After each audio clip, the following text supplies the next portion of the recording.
symbol of love and honorable and faithful service.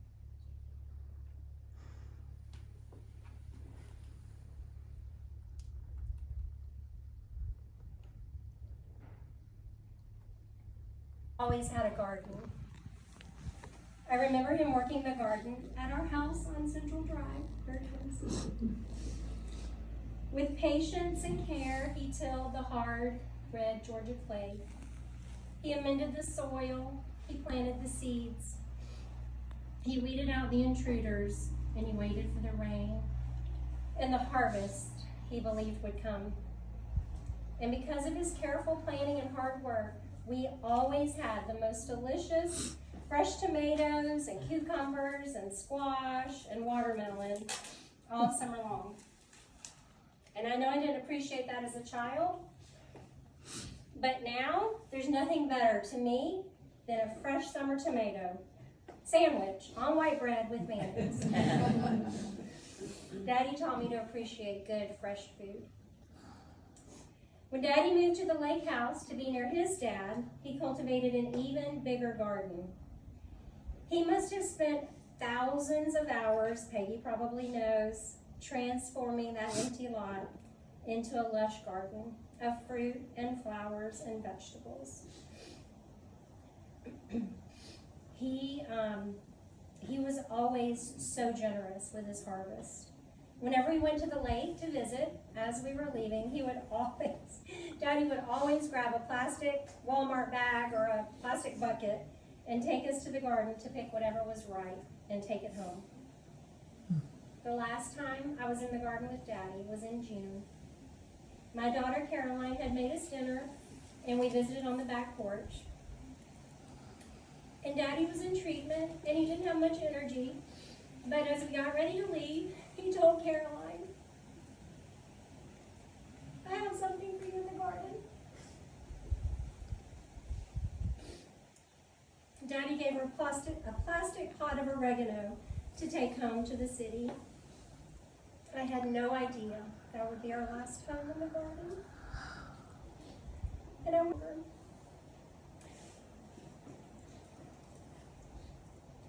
Just like his garden, Daddy cultivated a good life. He sowed seeds of kindness and generosity and reaped a harvest of love and respect. My dad taught me, you reap what you sow. One of the qualities I admired most about my dad was his curiosity. He was truly a lifelong learner, and that kept his intelligent mind, very sharp and quick. He loved listening to audiobooks and podcasts, and he was quick to share with me what he had learned. He and Peggy loved to travel and experience new cultures, meet new people, and learn new things. And they didn't just sit by the pool at some bougie hotel, okay? They enjoyed big life adventures together, challenging adventures. They hiked the El Camino Trail, hiked walking on their feet for 800 miles through Spain and Portugal. They walked and talked and met lots of new friends. Peggy learned Mandarin, and they explored China for 2 weeks. They rode bikes through tulip fields in Holland. Daddy's little sister Denise joined them for many of their travels through Europe and cherishes the memories they made together. Last year, Daddy and Peggy traveled 14 weeks, and this included a road trip across the country to Alberta, Canada. So they actually crossed the border to another country. But they met my family there, and we explored the Canadian Rocky Mountains together. We hiked and biked and canoed on blue glacier lakes.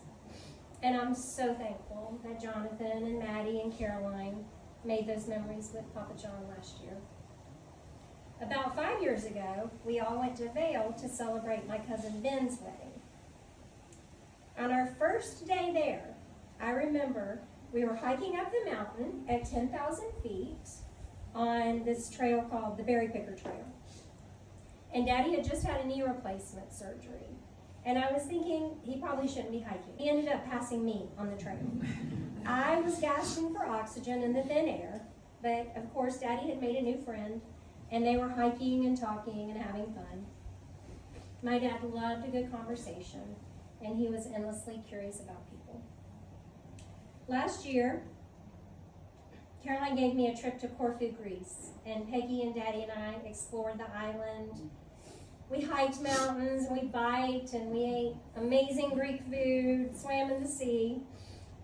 And I never realized until that trip how much Daddy liked to take care of people. Every morning, he made us eggs, and he made sure we had fresh baked bread from the bakery next door. It was a small act of kindness, but it made me feel loved and cared for. He even fed, this was much to Peggy's dismay, he fed the stray cats butter at the window, at the kitchen window.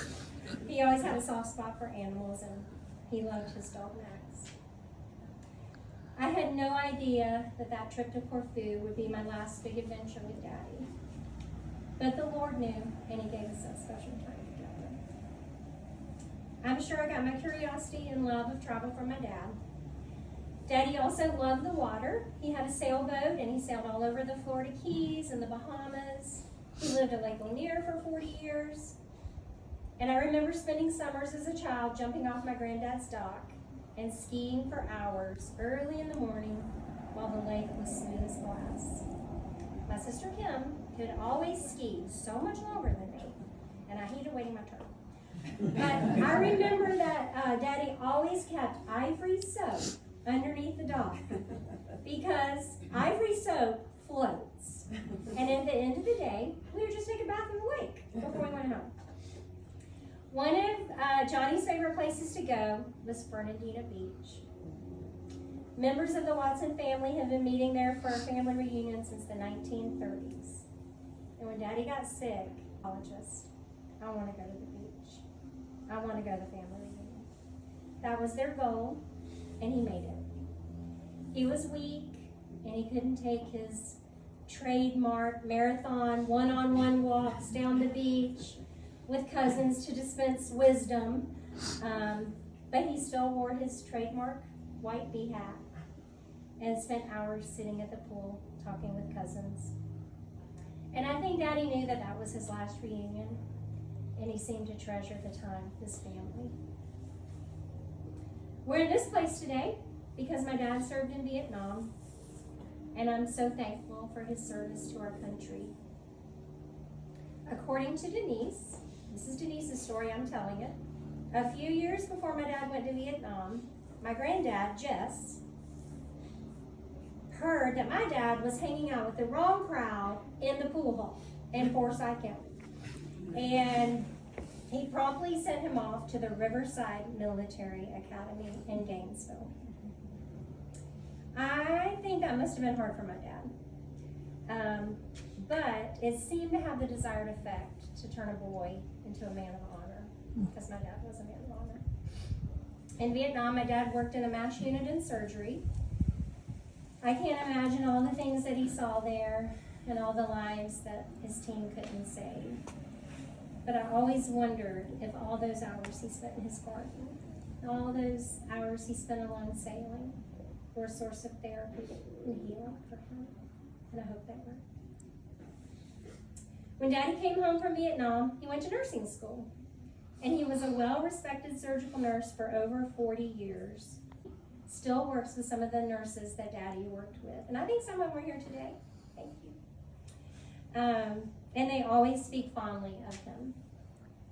One time I asked Daddy, "Why did you choose to be a surgical nurse?" And he said, "Because I like my patients asleep."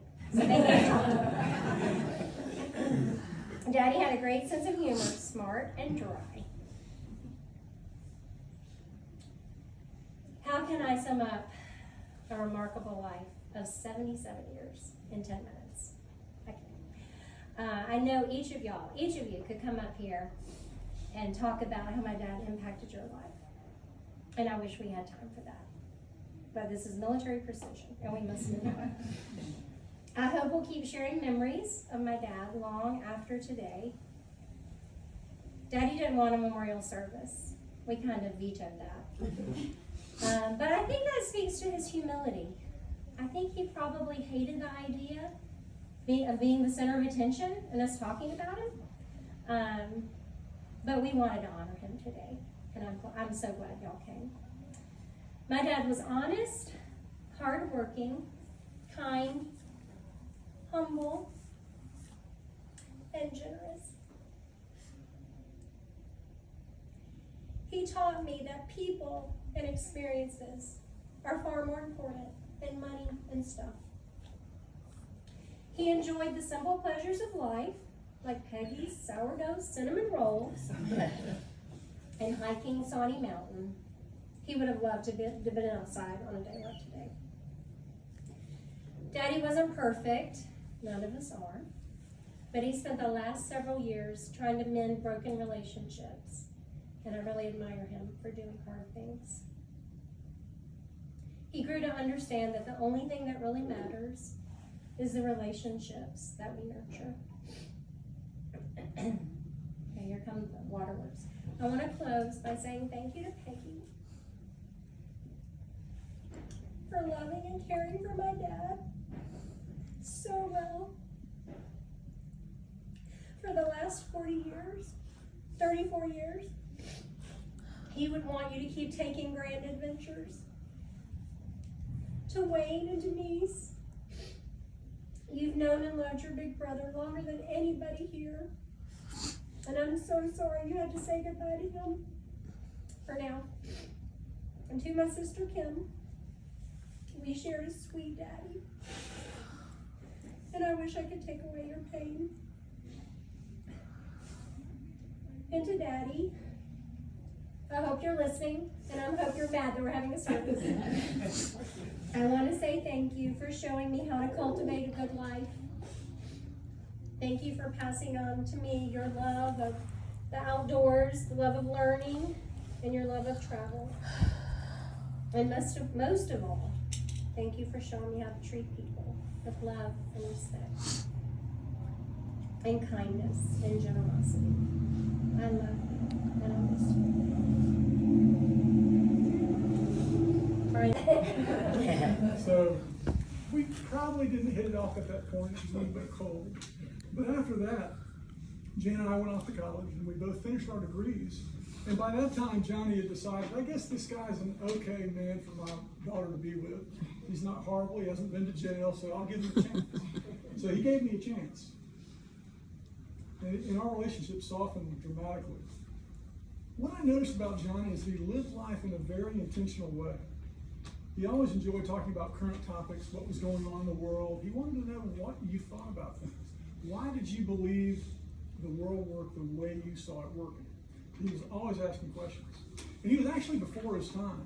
He had an inquisitive nature that led him to start a barcoding business. Anybody know that? Yeah. And he started a digital ID business. So think about the cell phone in your pocket. Way before we had cell phones, before we even had digital cameras where everybody owned one, he started this business because he saw surgical nurses needing to go into these wards in the hospital, and they had to have an ID. So he hired Jan and I to take pictures of these people on a digital camera, download it to a piece of software they found, and we created IDs for them. It was kind of fun. I actually used his ID software today, 30 years ago, for my health insurance clients. Same software, it's upgraded a little bit, same hardware, new company name because it's been bought out 4 times. Johnny just loved to dig into things like that. Who in their right mind would dig into digital ID and into barcodes? I'm a Georgia Tech guy. You think I would, but I didn't. But it was good that Johnny was there. So I enjoyed doing that with him. He was also a craftsman. You know, my dad was a businessman, so he really didn't do things around the house, and when he did, he always used the wrong tool for the job. But Johnny, I'll never forget in our first house, I was the dishwasher. I always washed the dishes because we didn't have a dishwasher. We decided to put one in. He came over, he showed me how to cut copper pipe. We had a house that was built in the 1940s, so no PVC, it was all copper. Showed me how to cut copper, how to sweat it back together. It was an amazing thing. I still have tools today that he gave me back then that I use all the time. So to me, it was just, he was a second father to me. He gave me some skills and just spent some time with me and passed on his wisdom. Things that I didn't get from my dad. He also had a strong work ethic. Now my kids will tell you about that. They worked around his house sometimes when they came to visit. Now he would pay them or give them something as a reward. What I really liked about him was that he was intentional enough to take them on camping trips, take them on hikes. And because he lived lived on the lake, he was always concerned about them being safe. So he devised this swim test. You swam from his dock to another dock and back.